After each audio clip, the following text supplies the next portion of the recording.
Est avec nous. Bonjour Victoria. Oui, bonjour Brigitte, bonjour Philippe. Bonjour Victoria. Merci d'être avec nous.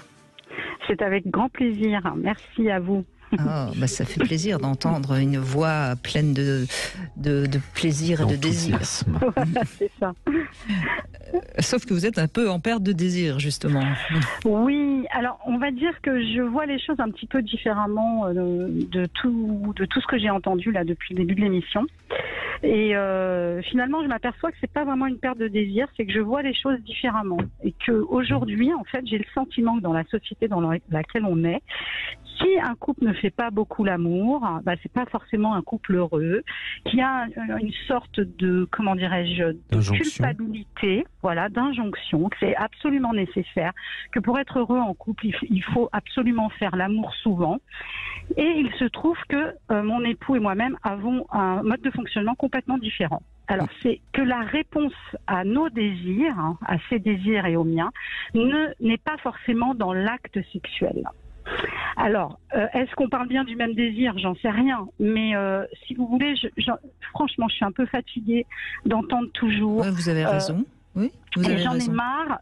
Franchement, ça m'agace beaucoup d'entendre toujours qu'il faut absolument que ça se finisse par le sexe, le coït. Je trouve franchement ça presque vulgaire, en fait. Et c'est pas que ça. L'amour, c'est comme vous le disiez tout à l'heure. Mais même, je l'ai dit en introduction, oui. Voilà. C'est le désir de se retrouver, le désir de se toucher, le désir de se parler. Et c'est aussi ça qui donne du désir, parce que déjà aller vers l'autre pour simplement le plaisir de toucher et caresser l'autre, si on est un tant soit peu en contact avec son corps, on va retrouver la boutithérapie, eh bien on va aussi peut-être avoir un autre désir qui va naître. Et le désir, c'est aussi un enchaînement de choses qu'il faut laisser avoir lieu, mais si on est déjà dans un aboutissement, c'est une jolie manière de tuer le désir, de savoir déjà où on va. Mais vous savez, Victoria, je crois que ce qui est essentiel, c'est l'intimité. Je l'ai dit en introduction. Exactement. Après, je ne crois pas beaucoup à des couples qui vont bien et qui n'ont plus d'intimité. Alors, ça peut être une relation amicale et on reste deux amis qui habitent ensemble sous le même toit et pourquoi pas. Mais l'intimité, oui. On a besoin d'être touché. Mais quand vous parlez d'intimité, c'est ça aussi que j'aimerais.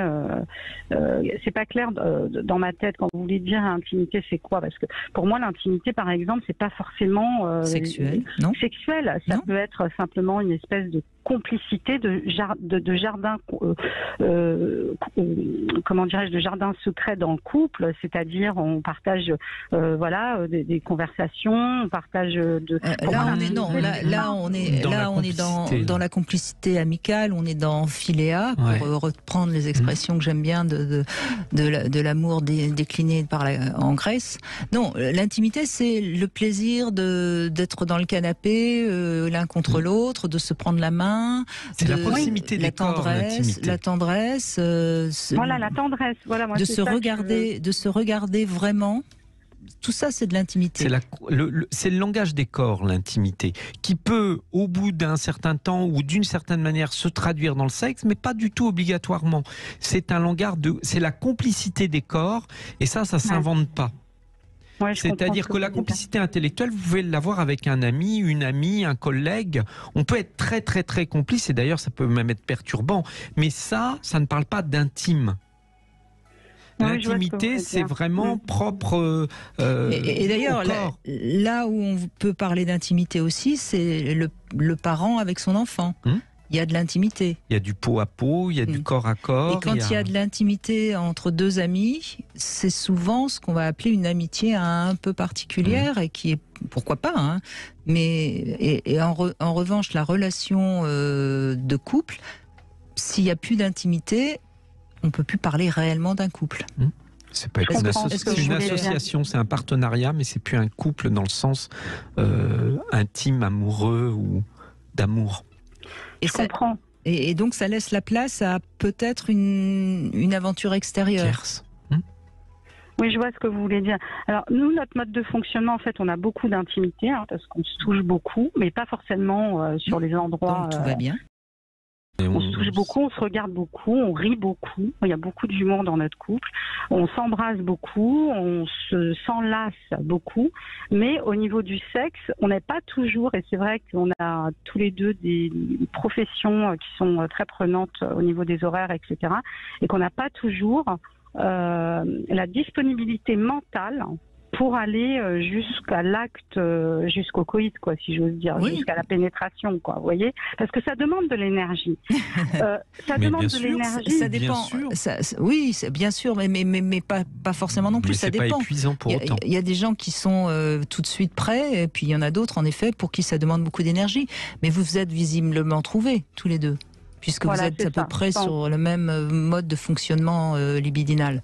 Alors après, c'est clair que c'est vrai qu'on s'aperçoit tous les deux, on en discute. D'ailleurs, on appelle ça notre dossier, le dossier. Et c'est vrai que c'est un dossier, entre guillemets, le sexe entre nous. C'est un dossier qu'on passe souvent après les autres dossiers de la vie. Voilà. Et c'est vrai que des fois, il n'y a pas suffisamment de place. Comme on ne le met jamais en priorité.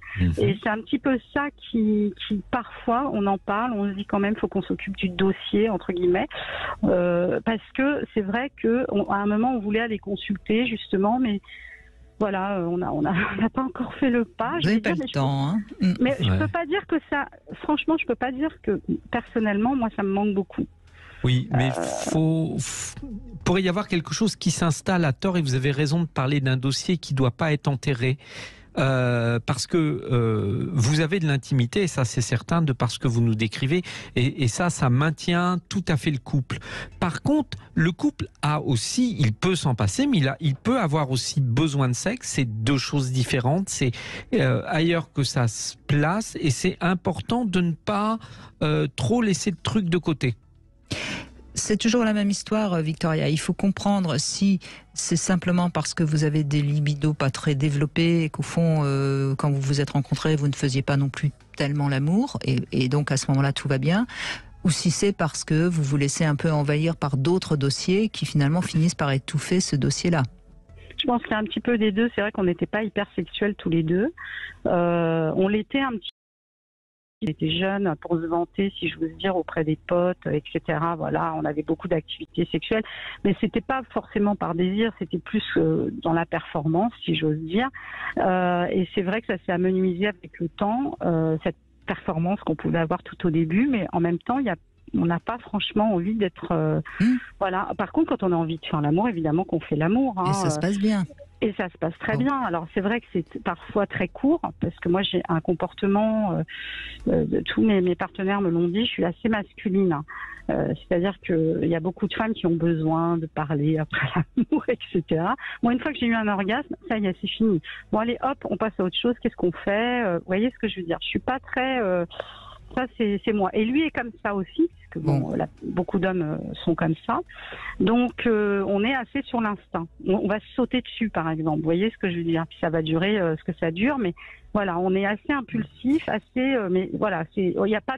Écoutez, c'est vrai qu'on n'a pas développé tout ça. Dans ce que vous me dites, moi je crois qu'il n'y a rien d'inquiétant. Ça traduit peut-être quand même quelque chose, une protection que vous vous mettez chacun par rapport à l'autre. L'autre avec un grand A, pas spécialement par rapport à votre mari et lui.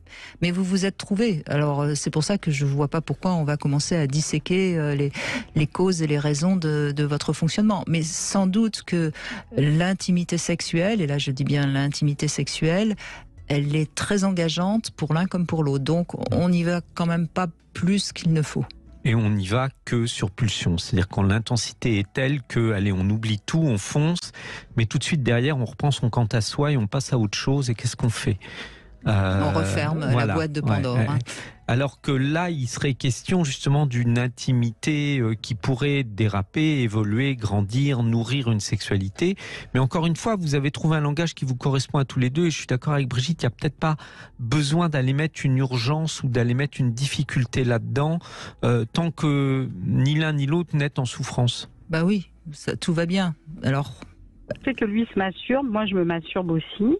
En plus des rapports que l'on a, on a aussi chacun de notre côté nos orgasmes, voilà, de notre côté. Quand on peut avoir des rendez-vous et qu'on est disponible l'un et l'autre, bon bah voilà, ça se fait. Mais en fait, pour moi, j'ai plus envie de me mettre la pression comme j'ai pu le faire au début de mon mariage, où j'écoutais mes amies, on avait l'impression que c'était merveilleux, qu'elles avaient 4-5 rapports par semaine. Nous, on n'a jamais eu ça. Peut-être tout au début de notre relation. Je vous rassure, il n'y a pas beaucoup de couples qui ont ça. Hein. Donc, non, mais... Il y en a beaucoup qui l'inventent, mais il y en a peu qui le vivent. Non, voilà, alors. Et il paraît, d'autant plus que quand on a eu des enfants, avec notre partenaire de vie, aussi ça peut changer aussi le regard de l'homme sur la femme, et la femme aussi comment elle voit l'homme qui est devenu père, et il y a moins de... Mais Victoria, la sexualité va évoluer chez chacun d'entre nous au fil du temps, de ses expériences, c'est pas quelque chose qui est définitif, et tant mieux d'ailleurs, ce serait triste. Bon, donc tout va bien. Vous ne posez pas plus de questions. Oui. Tant que l'intime est là, tout va bien. C'est-à-dire qu'il y a un vrai dialogue entre vous deux, il y a une vraie sensualité, donc c'est l'essentiel. Merci en tout cas de votre témoignage, Victoria. On va continuer dans